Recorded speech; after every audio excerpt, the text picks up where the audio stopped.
I am excited today to introduce to you a fantastic individual that will be sharing a lot of his experience, his expertise, but most importantly, his heart today as we talk about this work of art called teaching. Scott Edgar, thank you for being with us today. How you feeling, Scott? How you feeling? Mickey, I just came out of making music with some of the most fantastic students that I could have had the honor to share it with. And there's something about it. I'm exhausted. I'm tired. I'm exhausted from the last 19 months. But coming out of a moment of just being able to share and to come together and make students with, not making music to, not directing, but coming together and making music with, I'm on cloud nine. I could go back in and do that 10 more times because they're the ones who are making the music. And that's what's in our heart right now. And as we're getting back into buildings, getting back into music making, is that we're all just realizing how much we've missed it. And no matter how tired we are, no matter how depleted we are, that's the why of what we do.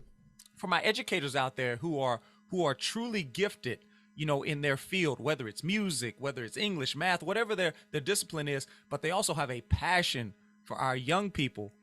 How do they take some of those measurable steps to make an actionable difference in the life of a child without compromising what they do in the classroom as far as the subject matter?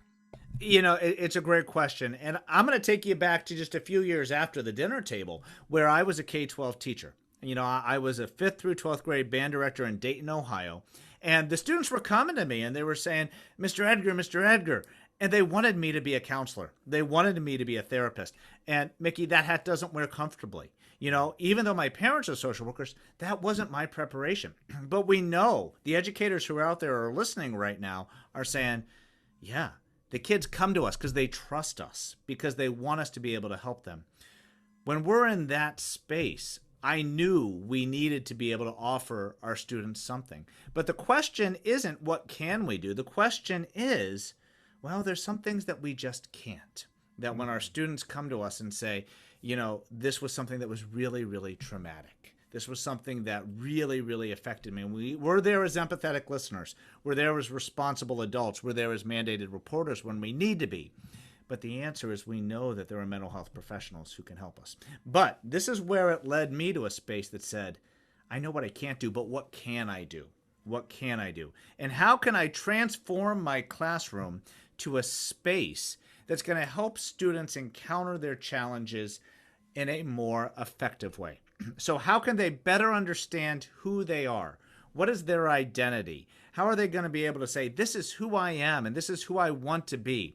And then how can I make my space safe? And beyond just a safe space, how can I make my space brave so that students can come together and feel comfortable being vulnerable, can feel comfortable trusting?